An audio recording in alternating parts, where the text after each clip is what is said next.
Bienvenue sur la chaîne Webtoon World, merci beaucoup pour votre soutien pour la première partie.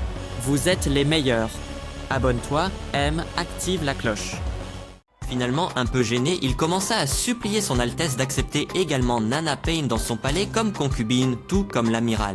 Anne affirmant que c'était une fille assez mignonne. Le prince donne avec joie le feu vert au professeur, permettant de la faire venir ici, promettant qu'aucun mal ne lui sera causé si elle le croit véritablement.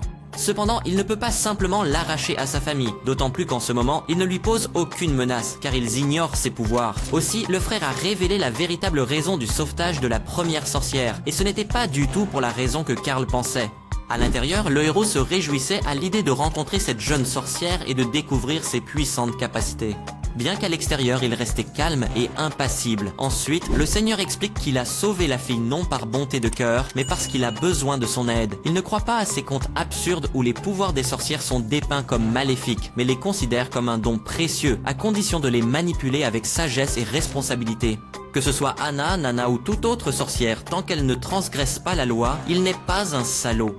Après cela, Roland passe aux choses sérieuses et demande à l'homme s'il a participé à la construction du mur du château gris. Le professeur hoche la tête avec enthousiasme, assurant qu'il a suffisamment d'expérience. Très bien, le brun énonce son plan pour construire une barrière allant de la rivière des écailles au pied du versant nord. L'objectif est de repousser l'invasion des bêtes démoniaques. Désormais, ce projet est sa responsabilité.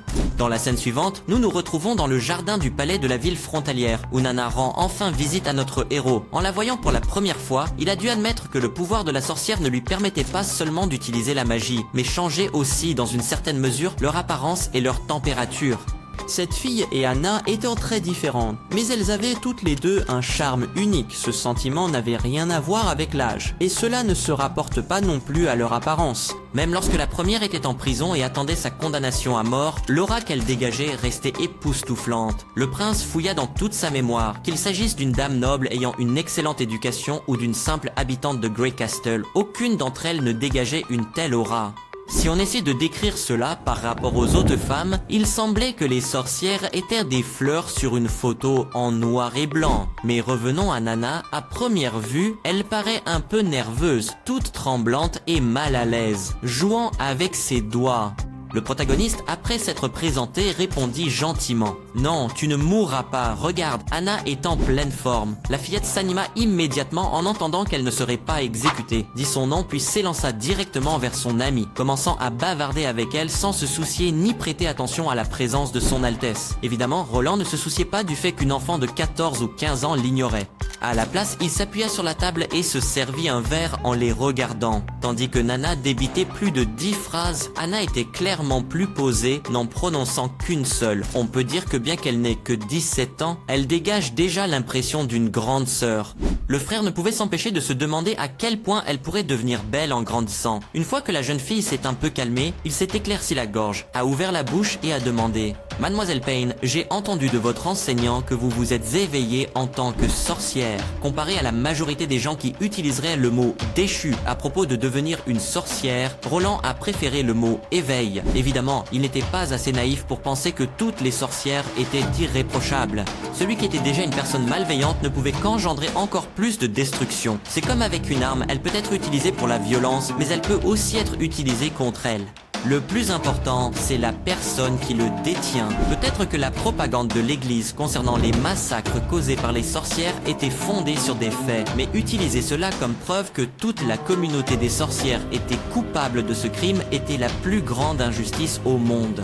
Le visage de Nana se crispa à nouveau. Elle chuchota « Voulez-vous me pendre ?» Le garçon répondit rapidement que seuls les criminels étaient condamnés à la peine capitale, et non pas les innocents. Elle ne devrait pas s'inquiéter car elle n'est pas mauvaise.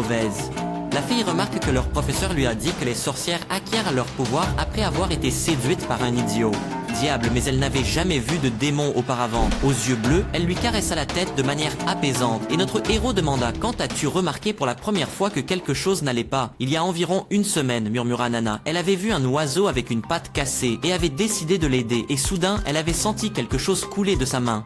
Et cette eau a soudainement entouré la petite créature, et la patte s'est rétablie. Après avoir écouté son récit, le prince a ordonné à Carter de l'amener immédiatement pour l'examiner.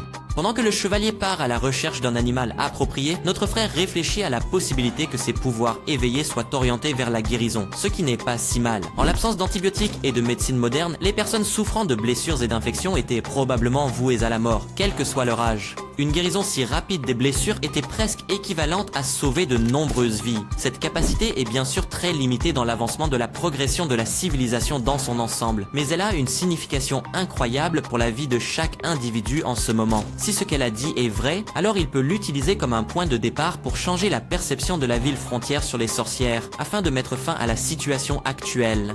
La persécution impitoyable. Ensuite, en s'adressant à Pain, Roland a demandé « Peux-tu guérir les petits animaux ?» Alors, pourquoi penses-tu que ton pouvoir est mauvais? Elle est d'accord, ajoutant que leur professeur leur disait que les sorcières peuvent faire des choses que les gens ordinaires ne peuvent pas, et que parfois cela peut sembler étrange. Mais ce n'est qu'un piège, créé par le diable pour séduire plus de gens. Après quelques secondes de silence, l'Averse a juré qu'elle n'avait vraiment pas conclu de contrat avec des forces surnaturelles. Le héros la croit immédiatement et lui caresse doucement la tête en lui rappelant que l'église trompe tout le monde avec ses histoires et que même leur enseignant a succombé au mensonge. La fille demande « Pourquoi mentir? Quel en est le sens ?»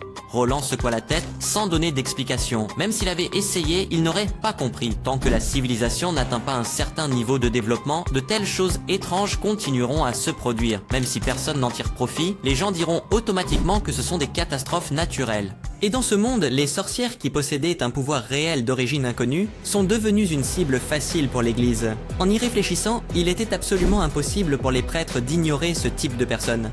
Ils auraient pu qualifier les sorcières de saintes, appelant leur pouvoir un don divin, ou tuer tout le monde en déclarant qu'elles étaient les représentantes du diable sur terre. Cependant, si l'on choisissait la première option, la grandeur de l'unique Dieu aurait été fortement ébranlée dès qu'une sorcière aurait rejeté l'église. Ainsi, les sorcières sont opprimées uniquement pour des raisons égoïstes.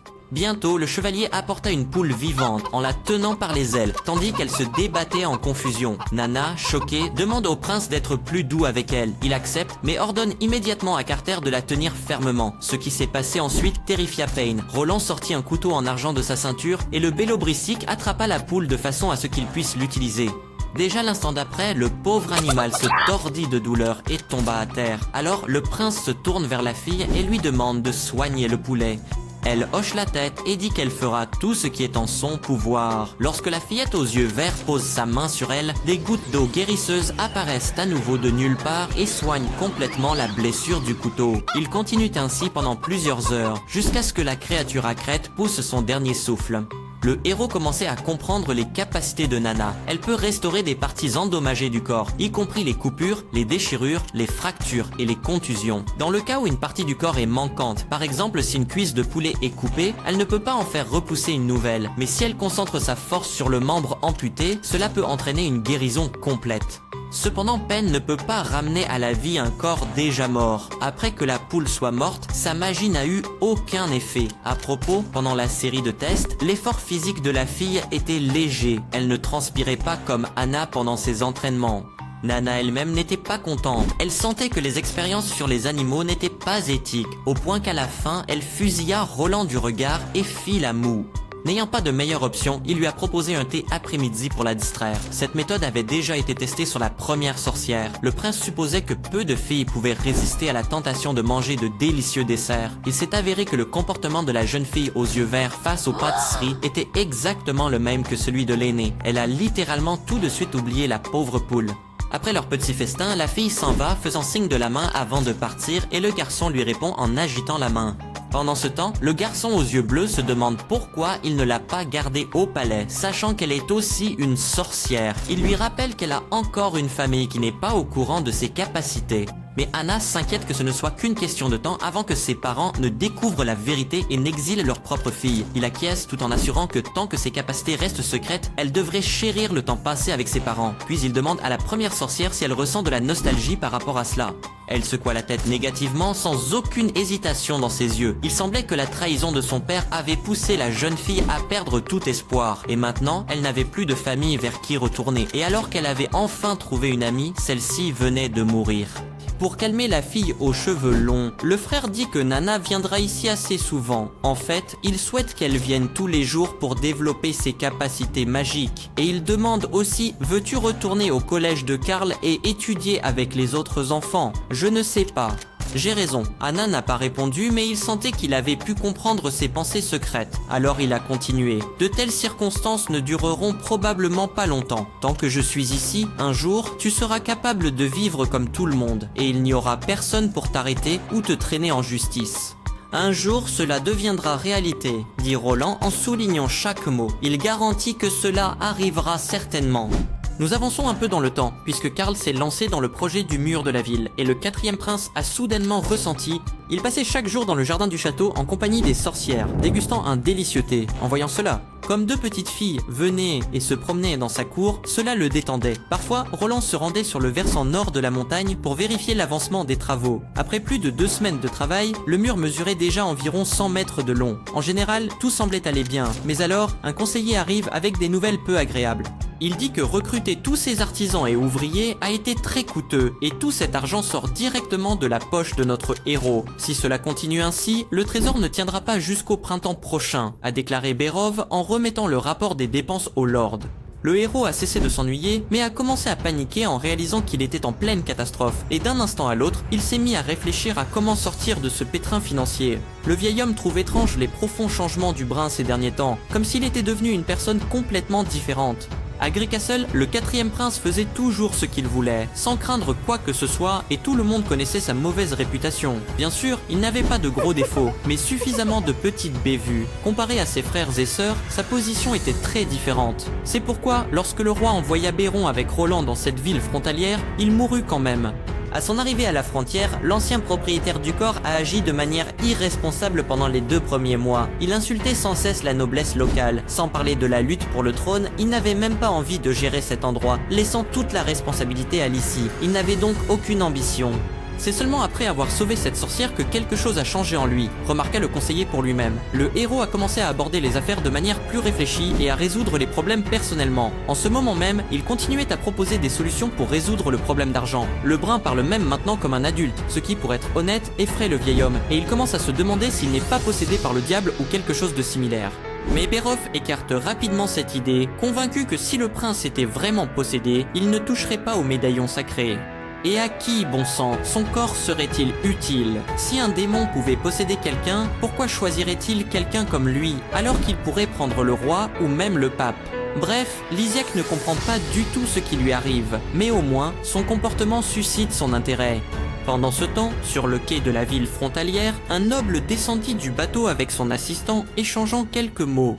« Quel endroit pourri !» dit un homme nommé Petrov lorsque, à la sortie, l'odeur de bois pourri lui frappa les narines. Le jeune homme portant des lunettes a rappelé que la dernière fois qu'ils étaient venus ici c'était il y a 1 an et a noté que ce pauvre village n'avait rien d'autre que des pierres.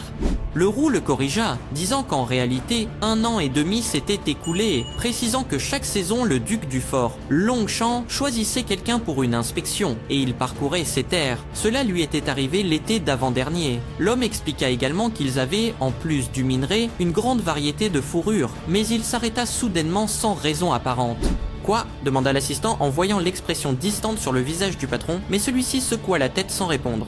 Une fois éloigné du quai, il a commencé à expliquer. Il est plus important de noter qu'il y a ici une grande quantité de terres qui ne sont pas cultivées. On pourrait y construire un avant-poste si l'on prenait la responsabilité de créer une ligne de défense, ainsi qu'un aménagement étendu des terres. Tout cela pourrait alors être inclus dans le territoire de la forteresse, ce qui bénéficierait à tout le monde.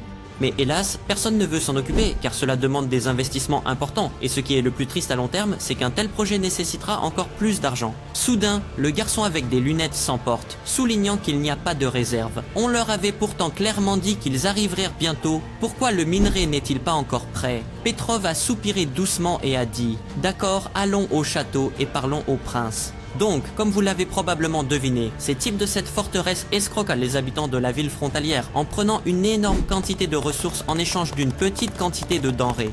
Tandis qu'ils avancent lentement, le garçon aux cheveux violets se demande s'ils ont trouvé un nouveau partenaire commercial, ou s'ils ont déjà vendu le minerai à Villetown, ou peut-être à l'échine du dragon déchu. Ce n'est pas clair pour le moment, mais cela ressemble à une idée de ce stupide et égoïste quatrième prince. Maintenant, ils avançaient lentement le long de la route bordant la rivière sur des chevaux loués. À peine avaient-ils pensé qu'ils étaient dupés avec les ressources qu'un navire de Villatown passa sur l'eau, avec des ressources visibles à l'œil nu à son bord. Petrov, comprenant, hocha la tête, mais son cœur se serra. Il s'avère que le seigneur avait agi bien plus tôt qu'il ne le pensait. Si celui-ci a déjà commencé à commercer avec les villes en aval, il est évident qu'il faut changer d'approche dans les négociations. Compter sur un monopole comme auparavant n'est plus une option. Cependant, soudainement, l'ambassadeur réfléchit. Étant donné que la distance entre Villetown et la ville frontalière est considérable, cela entraîne une augmentation des coûts de transport. Le premier prix qu'ils ont proposé est probablement inférieur au marché d'une fois et demie. Évidemment, puisque Roland n'a pas apporté le minerai à l'endroit habituel, cela signifie qu'il n'a pas l'intention de l'échanger contre du blé de basse qualité. Cependant, en tenant compte des inconvénients liés au transport vers d'autres villes, on peut essayer de négocier une remise d'environ 100. Dès qu'ils sont arrivés au château, ils ont été accueillis par un petit festin. Le roux a été surpris par la vue de 2 petites baguettes en bois avec lesquelles il semblait qu'il fallait manger. Le héros les manipulait de manière assez habile et adroite, ce qui lui donna envie d'essayer de saisir quelque chose sur son assiette. Mais lorsqu'il fit tomber sa nourriture des baguettes, l'ambassadeur se sentit gêné, et son frère mentionna en passant que ces ustensiles sont plus simples et moins chers à fabriquer que les baguettes de table ordinaires. Donc, lorsqu'ils ont été distribués parmi ces gens, ils ont cessé de s'inquiéter des maladies pouvant entrer dans la bouche en mangeant avec des mains sales.